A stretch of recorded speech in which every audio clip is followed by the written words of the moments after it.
జనవరి 26వ నుంచి కొత్త ration card ఇచ్చే ప్రక్రియకు సంబంధించి గ్రామాల్లో సర్వే జరుగుతూ ఉంది.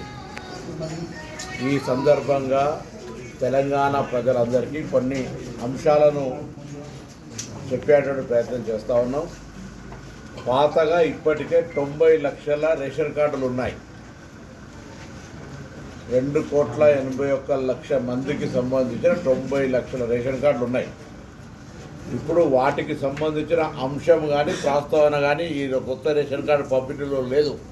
సో 90 లక్షల మందికి సంబంధించిన అంశం చర్చకు రాదు. ఇందులో కొత్తగా ఎవరైతే గత 10 సంవత్సరాలుగా రేషన్ కార్డు కావాలనే ఆలోచనతో తిరుగుతూ ఉన్నారో, కొత్త కుటుంబాలుగా ఏర్పడ్డాయో, పెళ్ళిళ్ళై పిల్లలై, లేదా ఈ ఇంటి బిడ్డ ఆ ఇంటి కోడలై, ఈ విధంగా లేదా ఈ ఊరాని ఇంకా ఊరికి పోయి అట్లా కొంత మార్పులు చేర్పులకు సంబంధించిన అంశం కావచ్చు, లేదా అర్హత ఉండి, మళ్ళీ చెప్తాను స్పష్టంగా, అర్హత ఉండి కొత్త రేషన్ కార్డు రానటువంటి వాళ్ళందరికీ 10 సంవత్సరాలుగా కొత్త రేషన్ కార్డు కావాలి, నాకు అర్హత ఉంది, ఈ ప్రభుత్వం ఇస్తలేదని నిరాశపడ్డ వాళ్ళందరికీ శుభవార్త. వాళ్ళందరికీ జనవరి 26 వరకు రేషన్.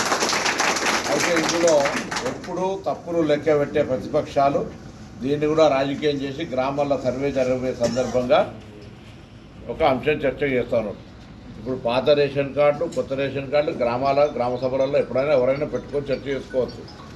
ఎలిజిబిలిటీ రానులు ఎవరైనా ఉన్నా కూడా మళ్ళీ చెప్తాను, రాష్ట్ర వ్యాప్తంగా రేషన్ కార్డుకు అర్హత ఉండి రాకుంటే ఎవరైనా మీ సంబంధిత అధికారికి కానీ మీ దగ్గరలో ఉన్నటువంటి ప్రజాప్రతినిధికి ఏ నియోజకవర్గమైనా సరే మీరు విజ్ఞాపన పత్రం ఇవ్వచ్చు.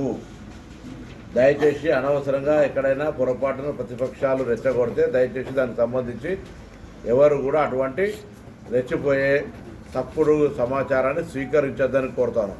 మళ్ళీ చెప్తాను, తెలంగాణ రాష్ట్ర మంత్రిగా తెలంగాణలో ఇప్పటికే 90 లక్షల మందికి రేషన్ కార్డు ఉంది.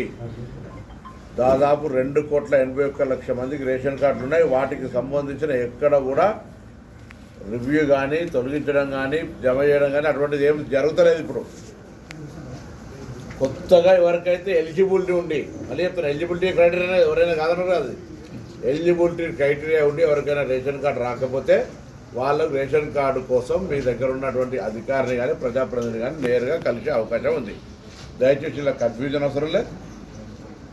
ఎవరైనా ఏదైనా తప్పుడు సమాచారం ఇస్తే దాన్ని విశ్వసించొద్దని కోరుతా ఉన్నా.